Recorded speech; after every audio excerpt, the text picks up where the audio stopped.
Mega, mega, mega, mega love shout out sa inyong lahat. Hindi kayo nagkamali ng pinasukan, guys. Fitness channel to. Pero dahil ako ang personal trainer ninyo, hindi lamang physical fitness ang mga ituturo ko at igagabay at ibabahagi ko sa inyong lahat. Pati na rin kung papaano tayo magkakaroon ng mental fitness. Ano bang ibig sabihin ng mental fitness? Hindi naman ng tao nagkakaroon ng opportunity para magkaroon ng awareness sa iba't ibang topic kung saan yung ating pag-iisip or yung ating experience ay lumalawak. Meaning, may mga iba't ibang kultura sa mundo na pwedeng magpaayos ng buhay ninyo or natin pala or pupwedeng maging ipahamak ng mga desisyon nyo sa buhay. Kaya ang mental fitness, napaka-importante yan kasi isa yan sa gateway para magkaroon din kayo ng physical fitness. Kasi nga, ika nga ng mga matatanda, aanhin mo yung ganda ng katawan kung yung loob o yung mentalidad mo masama. Yun yung dahilan kung bakit ang fitness channel ko ay medyo kakaiba. Kasi hindi lang physical ang tatargetin natin, but obviously, yung individuality ng bawat tao, sana matalakay natin tuwing Sabado. Pag sinabing mental fitness, yun yung pagkakaroon ng individuality. Yan, kung papaano nyo mapapagaan yung buhay nyo through communication and through perspective of every different people. Kasi iba-iba ang mga experience natin sa buhay. At sometimes, hindi natin maiisip yung mga perspective na yan kung hindi tayo makikipag-communicate sa iba't ibang tao. At yan ang mangyayari dito sa aking live stream every Saturday. Kapag may mga questions kayo, yan, anything mapa-stress nyo sa buhay kung gusto nyong i-share, pwedeng specific or hindi. Or pwede lang makipag-usap kayo kung ano ba yung mga lagi nyong pinag-iisipan, di ba? Para magkaroon tayo ng share awareness, ika nga. So, nakikinig ba kayo, guys? Every Saturday, this is a safe space. Lahat ng mga hindi nyo pwedeng ikwento sa family nyo, sa asawa ninyo, kung hindi nakikinig, dito ninyo ikwento. Yung mga stress ninyo sa buhay na hindi nyo masabi sa mga tao, ikwento nyo dito, diba? Kasi minsan, yung stress, yun pa yung ikamamatay natin sa totoo lang.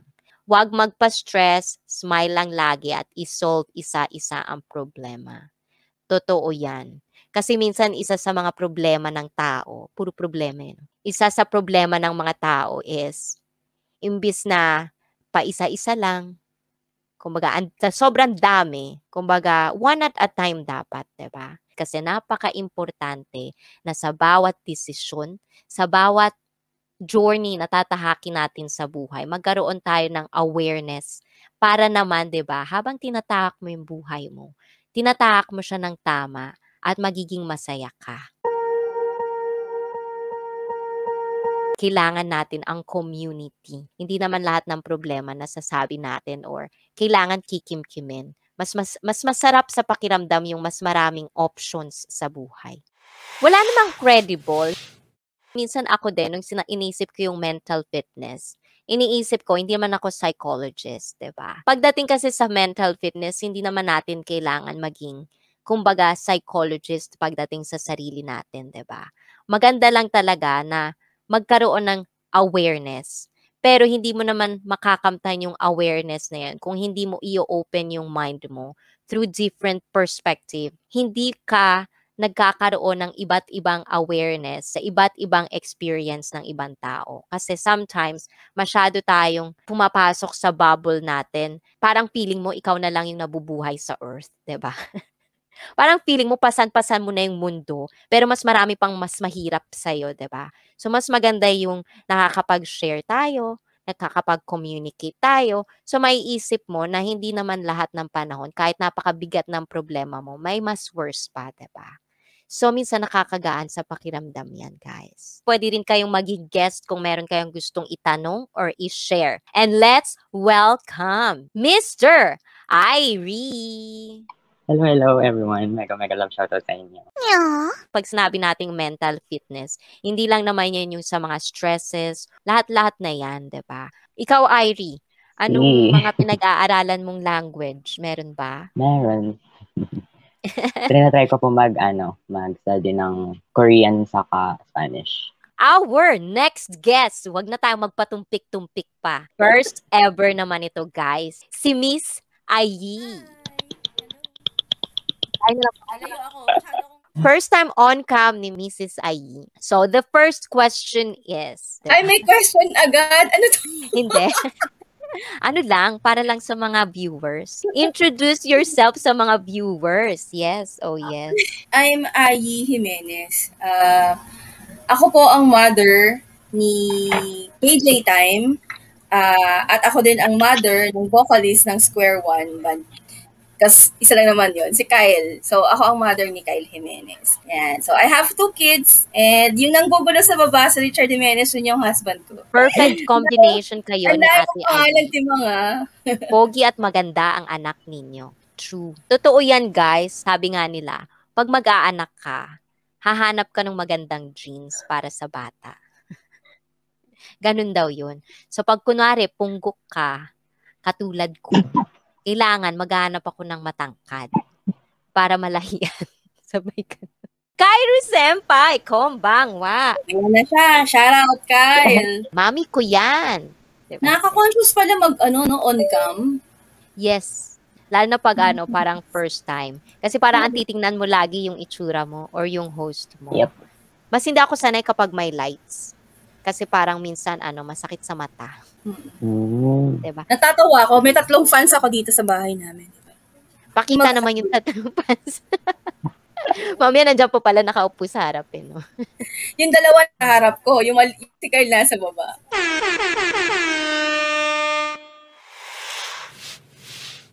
Kasi 'di ba nauuso talaga yung cheat day. Pero usually, mas effective kasi yung isahan lang, especially pag nagwo-workout. Ano yung cheat meal ko? Ang cheat meal ko is pistachio ice cream. Gusto mo yung baka daw nag-buffet ka? Hindi, lang, pistachio ice cream. Yun lang, nakadalawa, o 'di ba? Nakatikim na ba kayo ng pistachio cake? Sabi ni Jonar dito, pistachio cake din masarap. Nakatikim ka na? Ikaw, Irie? Hindi po. Hindi pa. Masarap yun, pistachio. Mahal lang dito. Mahal lang ang pistachio. Magaling ka pala daw mag-bake, sabi ni Lovers Motovlog. Sakto lang po. Pang family lang, hindi po ako nagbi-business. Kasi I tried naman po na mag-business ng mga binibake ko. Kaya lang, since working ako, hindi ko kayang pagsabay-sabayin lahat. Mahirap. Ang hirap eh. So, ayun. Siguro in time, may business ko rin siya. As a child, marunong ka na ba magluto? Yes po. Anong mga niluluto mo? Anong pinaka-putahe? Yung masarap na Sinigang. putahe? Sinigang na? Beef. Or pork. Beef. Pork. Ikaw, Pero Ai, ang mas prefer gusto ko ko po is malaman beef. kung anong specialty natin dyan. Kyra, anong specialty ko, Char? Ililista daw ni Kyra sa comments, Char. Hindi. Ang alam ko lang na gustong-gusto nilang kinakain, kung na lahat kinakain naman nila, gravy buttered mushroom. Gravy buttered pork pala, sorry. Gravy buttered pork. Nako, hindi ko alam So, yan. yun. Pero, kakain yan. Para siyang, pork strips na ginisa ko sa butter tsaka garlic. Tapos may gravy sauce. Yan, marami daw specialty si Mami, sabi ni Kyle. Pero carbonara po ang the best. Ako daw, ang specialty niya, adobong hotdog. Ano yan? Ano na naman yan, Jonar? Di ako marunong magluto, pero sana all marunong magluto. Sa Pilipinas ba, ano pa rin ba yung kailangan ng magluluto sa pamilya is babae? Or pati lalaki nagluluto na rin? Kasi sa Japan, usually sa family, ang nagluluto is guys. Wow.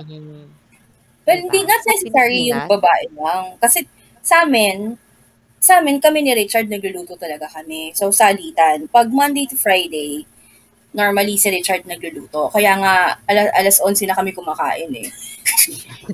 Nachibuena na. Everyday, di ba? Everyday dinner. Hindi, joke lang. Hindi, yan, pag nag-work ako si Richard, saluhan. Pag trip ko luto ako, pag siya naman. Tapos si Kyle naman, pag hindi niya trip yung ulam, siya magluluto ng ulam niya. Ang aking admin, masarap to magluto yung admin ko. Masarap to magluto.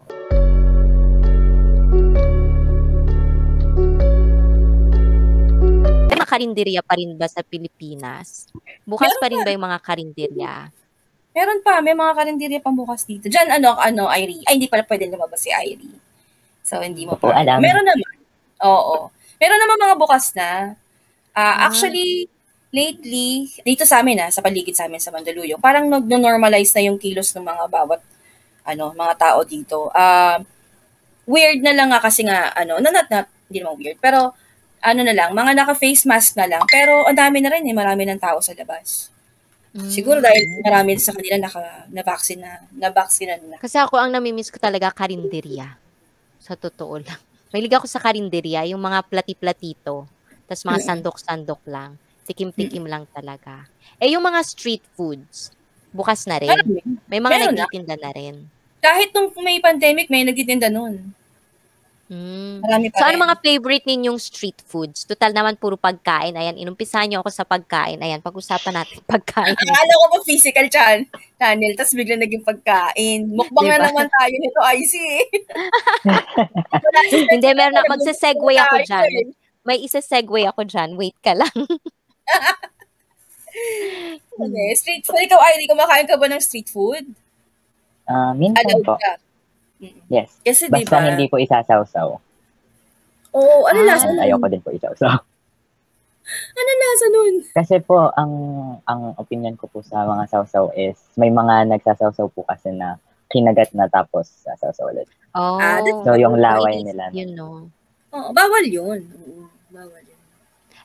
Sa amin po kasi ganun eh. Hindi sa bagay kasi, diba? Kwek-kwek po the best at saka chicken skin. Kaso di po ako makapaghanap. Chicken skin. Diba? Sarap yan. Pero hindi kasi pagdating kasi talaga sa pagkain. Ito na yung segue ko kasi fitness channel to, diba? Pagdating kasi sa pagkain, guys, sa totoo lang, mahirap talaga na yung tipong, kasi diba sa Pilipinas, lamon is real talaga tayo. Pero usually, ang problema kasi sa ating mga Pilipino, yung tipong ang hilig natin sa only rice. Kaya nung umuwi din ako talaga, napansin ko rin talaga, ang dami na talagang tumataba. Talagang hindi na maiwasan. Kasi kumbaga yung... Pero hindi, ibig ko sabihin, kasi hindi ko nga lang makita kasi hindi talaga ako mahilig sa picture, guys. Pero ako tumaba din talaga ako. Tapos yun nga, napansin ko kasi nga, yung pagkain ko talagang walang limitation, especially pag tumatanda. Pag bata ka pa, mabilis pa metabolism mo. So siguro nandun pa siya sa stage na gano'n, yung mabilis pa yung metabolism ni Irie. Si Kyra is 22 right now. So nung teenage years pa niya, hanggang nung nag-20 siya, ang payat talaga niya. Tapos yung, ang lakas kumain eh, sobrang kahit ano kinakain, hindi kasi siya maselan sa pagkain, so lahat kinakain niya. Tapos, kanin, ganyan. Tapos niloloko ko nga siya, sige ang kanin mo, babalikan ka niyan. Tapos ngayon, eto na, nagkakalaman na siya. Tapos sabi ko, lahat ng kanin na kinain mo, lumalabas sa katawan mo. Hindi kasi minsan nakakalimutan nating mga, especially sa mga babae, kahit hindi sa babae, sa lalaki, nakakalimutan natin kasi 'di ba pag nag-throwback tayo, kahit anong kainin natin, hindi tayo tumataba. So nagiging lifestyle 'yun eh. So pag tumanda ka na, bakit ba ako tumataba? So hindi naiisip na kasi umiidad nga. Hindi na ganun yung metabolismo ng katawan. Pero hindi naman kasi lahat ng tao talaga alam yung ibig sabihin ng metabolism. So kaya minsan yung iba parang hindi. Minsan connected sa emotions. Kapag lagi po akong nasa-stress, ang bilis ko pong pumayat. Totoo din yun. Kasi kumbaga yun nga yung sinasabi ko minsan na yung iba, especially sa girls, kasi di ba tayo talaga, meron tayong hormonal imbalance talaga nangyayari sa katawan every month. Diba? So, minsan talaga, pag sa babae, kumbaga, pag na-stress, it's either papayat, depende sa hormone imbalance mo, automatic talaga, papayat or tataba. Kasi yung hormone mo is magulo. Kaya 'di ba yung iba sinasabi nung iba, sa Amerika uso to yung mga matataba, ang lagi nilang alibay is, meron kasi akong sakit, meron akong thyroid, ganyan. Para hindi lang sabihin na pero pag nakita mo kung ano yung kinakain nila sa isang araw, wagas na wagas. Pag gusto mo pumayat, magmahal ka ng maling tao. Correct 519, totoo yan. O, 'di ba? 'Di ba? Sino diyan mga nagmamahal ng yung mga payat diyan na hindi nila maintindihan bakit sila payat. Kaya wag na kayo mag-isip kung bakit kayo payat. Pero ako kasi baliktad, pag nai-stress ako, malamon ako. Kaya ang ginawa ko, basta pagka nai-stress ako tas may tinapay, itago niyo na. Pag-usapan So, natin ibig sabihin, tamang tao yung minahal ko. Yes!